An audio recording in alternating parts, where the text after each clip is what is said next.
Assalamualaikum warahmatullahi wabarakatuh.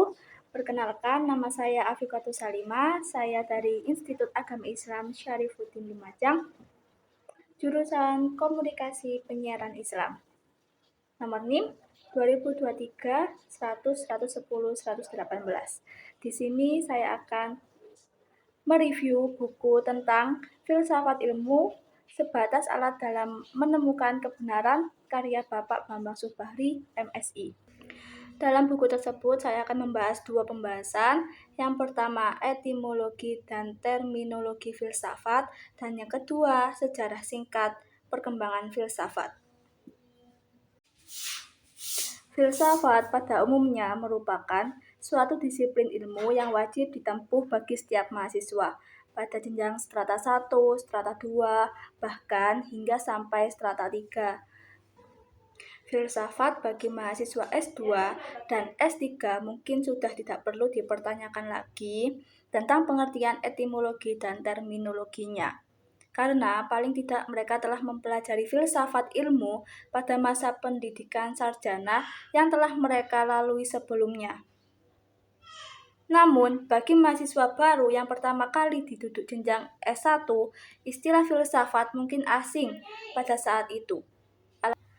Mengapa filsafat masih asing di jenjang S1? Dikarenakan sebelumnya filsafat belum dikenalkan pada jenjang SD, SMP, dan SMA. Bahkan tidak diajarkan di pondok pesantren yang masih berada pada tingkatan ibtidaiyah maupun sanawiyah. Dengan begitu, pasti akan muncul beberapa pertanyaan terkait kenapa sih filsafat tidak diajarkan pada siswa.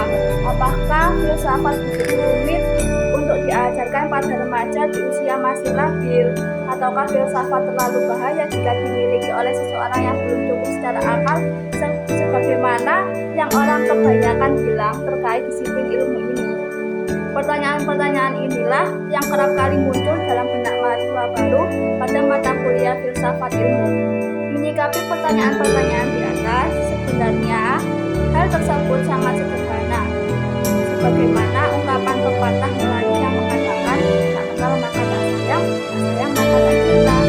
Itu kita amati secara bersama, filsafat adalah sebuah alat untuk berpikir. Sebagai contoh sederhananya, jika petani membutuhkan celurit sebagai alat pencari rumput dan campur untuk membajak sawah, mesti diingat bahwa celurit dan campur bukanlah tujuan dari petani untuk menjadikan makanan pada anak istrinya, melainkan celurit dan campur sebatas alat pertanian belaka, sehingga mereka dapat menjalani kehidupan sebagaimana peternak bagi hewan peliharaannya dan petani dalam mengolah perkebunannya guna memberi nafkah bagi anak istrinya berupa nasi dan lauk pauk sebagai penyambung hidup mereka. Begitulah posisi ilmu filsafat bagi kehidupan intelektual kampus dan esensi mahasiswa sesungguhnya.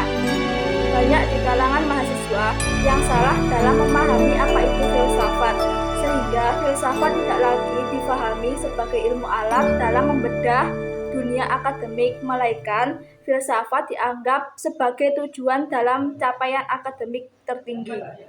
Sehingga hal itulah yang sebenarnya merupakan kesalahan fatal yang sering dilakukan oleh para mahasiswa dalam memahami disiplin ilmu filsafat.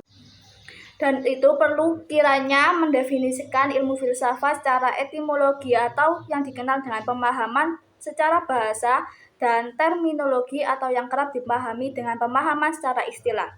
Pemahaman secara etimologi dan terminologi bagi kehidupan akademik sangatlah penting karena tidak hanya mahasiswa yang mampu dalam membuat definisi pada benda-benda yang sebenarnya sangat mereka kenal dan pahami sebelumnya.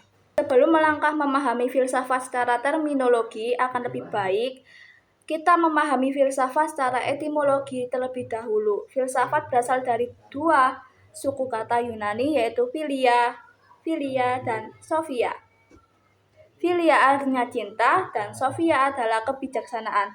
Cinta dan kebijaksanaan, begitulah mereka bangsa Yunani memberi nama filsafat yang merupakan ilmu paling rumit dan paling tua di muka bumi ini, hingga disebut sebagai induk dari segala macam ilmu pengetahuan. Secara definisi, filsafat secara terminologi, sebagaimana pendapat para ahli mengenai definisi sebagai berikut. Yang pertama, Pythagoras. Menurut Pythagoras, filsafat adalah cinta dan kebijaksanaan. Yang kedua, Socrates. Menurut Socrates, filsafat adalah sesuatu peninjauan diri yang bersifat reflektif atau perenungan terhadap asas-asas kehidupan yang adil dan bahagia. Dan yang ketiga, Plato. Menurut Plato, filsafat adalah ilmu yang mencoba untuk mencapai pengetahuan tentang kebenaran yang sesungguhnya. Yang keempat, Aristoteles. Menurut Aristoteles, filsafat adalah ilmu pengetahuan yang meliputi kebenaran yang ada di dalamnya terdapat ilmu metafisika, retorika, logika, etika, ekonomi, politik, dan estetika. Dan yang kelima, Al-Kindi. Menurut Al-Kindi, filsafat adalah pengetahuan tentang hakikat segala sesuatu dalam batas-batas kemampuan manusia, karena tujuan para filosof adalah berteori guna mencari kebenaran. Maka dalam praktiknya pun harus menyesuaikan dengan kebenaran itu pula. Dan yang terakhir, keenam, Al-Farabi. Menurut Al-Farabi, filsafat adalah ilmu yang menyelidiki hakikat yang kebenaran dari segala yang ada. Dari semua definisi tersebut, pasti kita akan bermunculan sebuah pertanyaan. Kenapa filsafat berasal dari kata cinta? Pertanyaan kedua, kenapa cinta bersandingan dengan istilah kata bijaksana? Kenapa tidak disandingkan dengan istilah kasih sayang yang lebih romantis dan lebih tepat jika disandingkan dengan kata cinta daripada dengan kata bijaksana?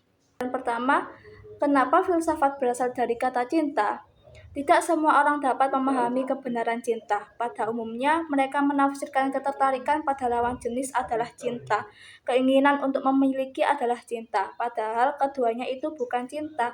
Cinta itu memberi, bukan meminta. Seseorang yang cemburu pada dasarnya karena ia takut kehilangan dan sifat permintaan kesetiaan pada sang dicinta itu bukanlah cinta.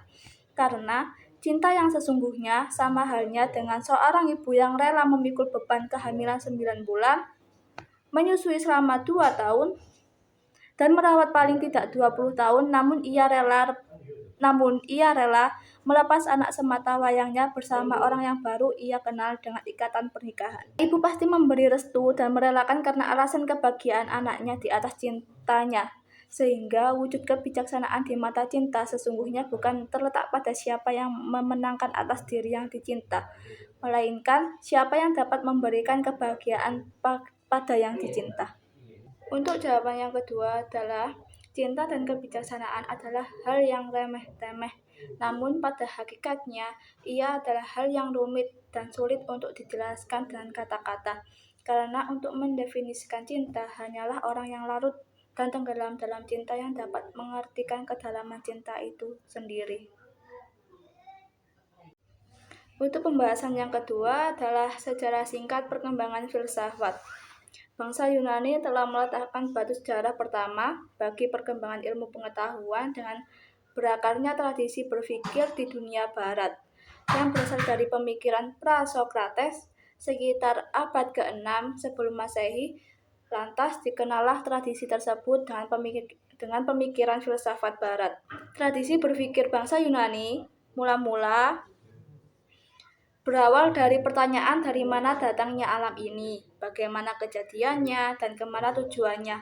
Pertanyaan-pertanyaan semacam inilah yang selalu menjadi pertanyaan di kalangan pemikir pra-Sokrates, sehingga tidak heran kemudian mereka disebut dengan filsafat alam karena perhatiannya yang begitu besar pada semesta dan seisinya.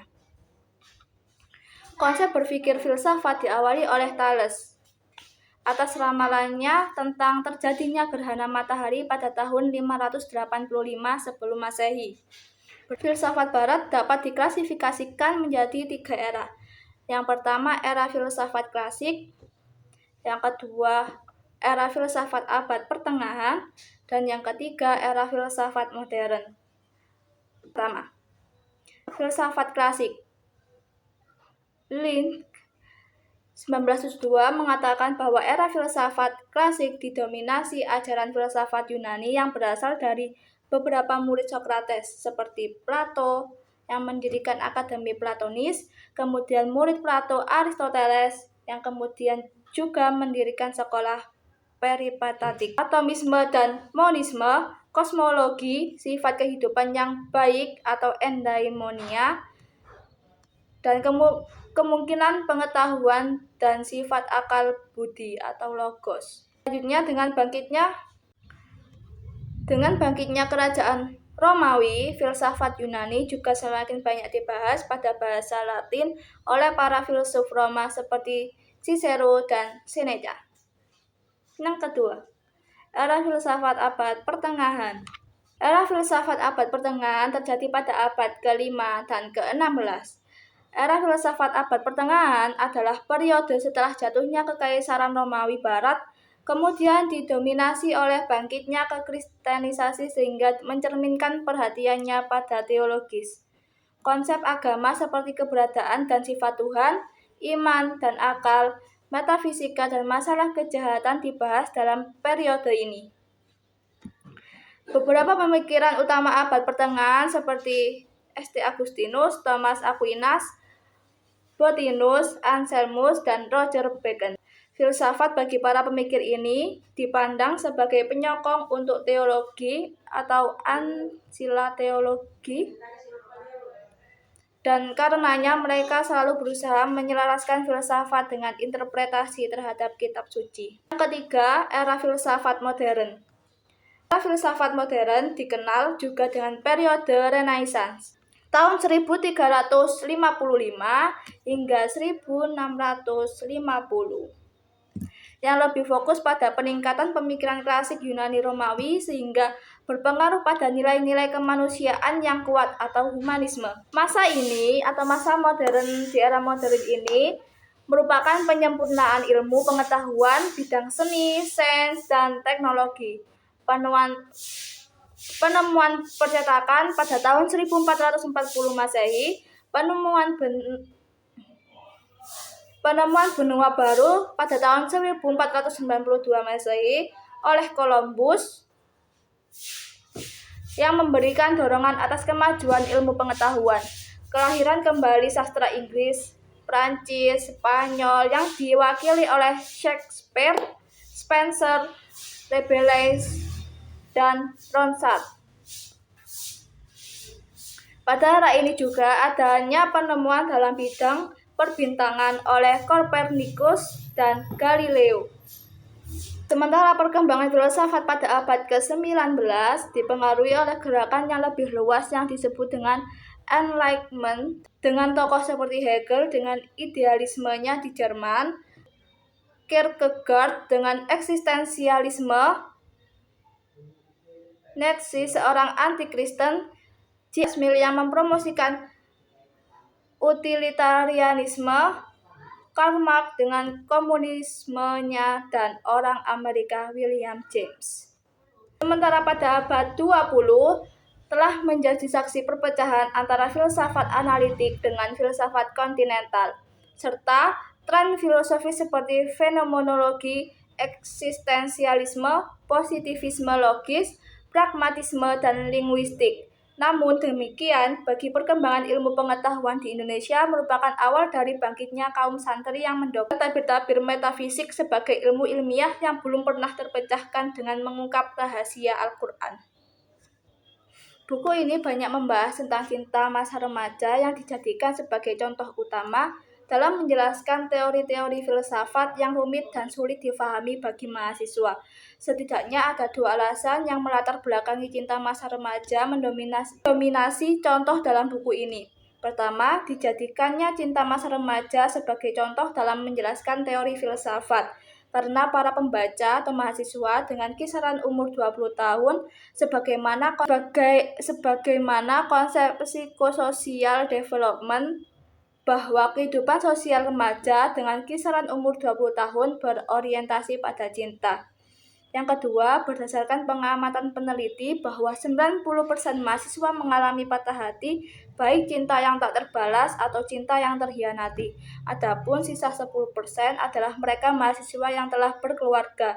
Tentunya kehidupan mereka justru lebih parah lagi, Kehidupan mereka yang telah berkeluarga selalu diwarnai dengan dialektika cinta, ekonomi, dan kesetiaan. Dengan demikian, ketika teori filsafat dijelaskan dengan metode cinta, maka akan lebih mudah dipahami karena mereka adalah pelaku cinta dan korban dari cinta itu sendiri. Sekian penjelasan tentang buku Filsafat Ilmu ini. Wassalamualaikum warahmatullahi wabarakatuh.